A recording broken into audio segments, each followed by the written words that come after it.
Now I'd like to welcome again to the stage Leon Nuvayasua Sr. of the Hopi tribe to provide an elder response. I hope you're all awake. That was a lot of information. I have 5 pages of comments that I wrote down before I came to the conference. They said it all. They covered everything that I had written down here. There's several recommendations that I have. I think we have the best youth researchers here today. And I want all of us to applaud them again. Give them applause.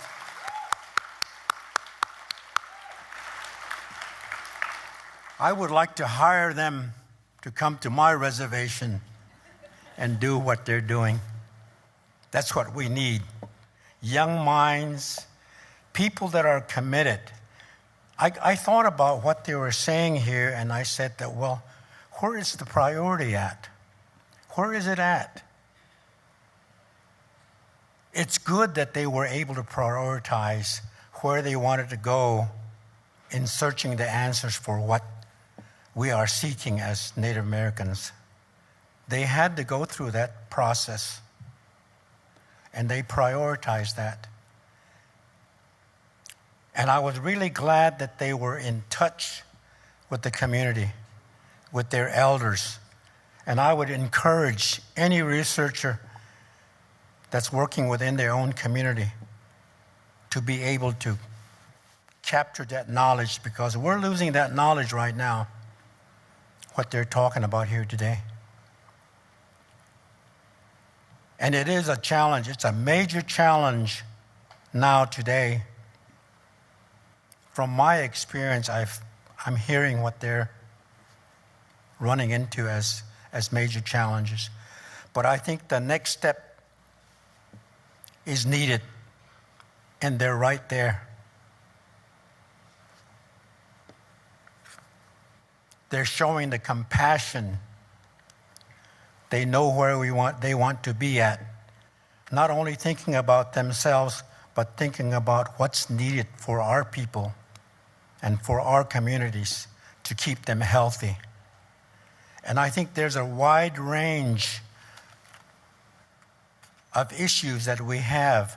But I think if you prioritize things not only for yourself, but for the people and the grandchildren, that's where we need to be at. Because the next generation, this generation is going to propel us to the next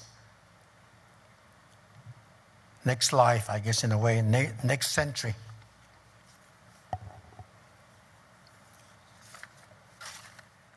But I think the spiritual part of it, doing research and being able to get the spiritual essence of what we're talking about here, is going to be very difficult to do, because the cultural knowledge is not being passed forward as effectively as we want. I see that. But I think the priorities that they have set right now for themselves and the work that they have accomplished so far, like I said before, that's going to propel us forward. What is it that we need for our children, our grandchildren? I was told from the Hopi prophecies that someday California is going to go under the sea. The sea is going to come in, California is going to fall off. And where we're living today on Hopi, which is Arizona, that's going to be the shoreline. Is that true? We have to think in this way and take that knowledge and say, we have to do something about it right now. What is it? Climate change. They just brought it up. Climate change. The sea is rising. Why? Because the ice is melting. We had a glimpse of some of that, where the tundra now is beginning to melt. So I'm glad that they're up to the challenge. I'm really glad that I'm hearing that they're up to the challenge. We need more of it across Native American communities. So I'm feeling very comfortable about, and I'm very inspired by what they're talking about. I agree with what they're saying. Their mind is very keen where we need to go. So as an elder, I'm really happy that we have this group of people, and I'm sure there's others in other tribes and other locations that are also, the youth is beginning to take control of that. And we need that. But remember, we're in a political situation here. We might deal with some of the local issues, but we don't control some of the other things that are outside. Climate change is one of them. It affects the plants. It affects our growing season. This year, our growing season changed. Our corn didn't mature when it was supposed to mature, right on time. So I know something's happening out there. But how do we deal with that?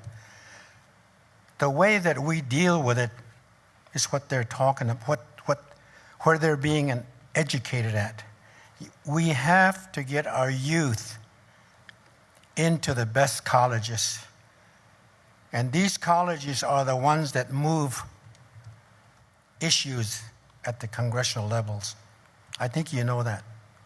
If you go to Harvard and you get into a political situation, political position, your voice is heard at that level.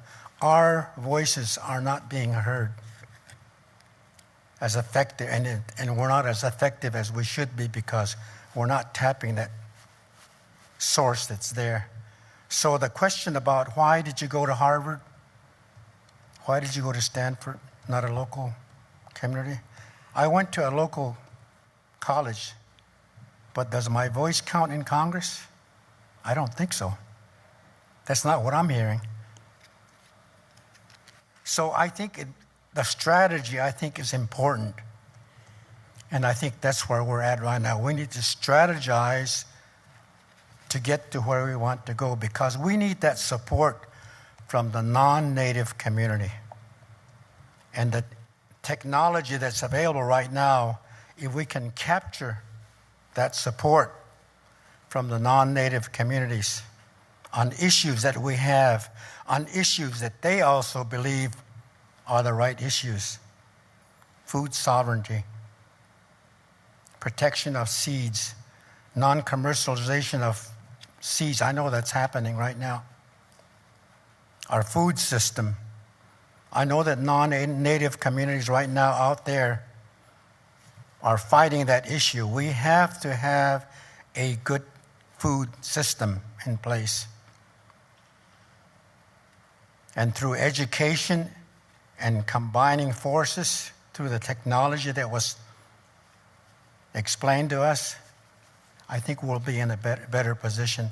So thinking long range, I think that's how the tribes, I think that's how the elders think. Where are we going to be in another generation? I want that place to be a happy place. I want that place to be a healthful place. I want the best food for my grandchildren, my great-grandchildren. And I think the prayers that are being said today by the elders in the ceremonies, that's being said today. And so we need to follow that path. We have a good start here. I'm sure that there's other youth out there, if they hear this message from them, that they're going to be inspired and say, I'm going to make that, I'm going to be right there. I'm going to make that change. I'm going to be part of that issue. And that's what we need. So as an elder, I guess I'm an elder. You know, there's a funny, it's not a joke, but it's a funny incident that happened. Is that my father, Well, you call my godfather, but I call him my father in the Hopi. My father, I guess, was supposed to sing for the Head Start kids at one of the festivals. They had a ceremonial dance that they were going to perform. And so his grandchild, I guess, was waiting for him to be there to sing, to be in the group, men's group that was singing. And he didn't show up. So when she came home that evening after the dance was performed and they completed their Indian Day, the grandchild said to his grandfather, "So how come you weren't there?" What do you mean I wasn't there? You weren't there singing with the group. So the response from the grandfather was, "Oh, those are just old guys. I didn't want to be with the old guys." And you know what the grandchild said? "You're old. You're old." And the grandfather said, "No, I'm not old." "Sure you are. Go over there and look in the mirror." So every day I look in the mirror and I look at myself. I guess I am an elder. So I just want to close with that, and I really appreciate what they did today. So thank you very much.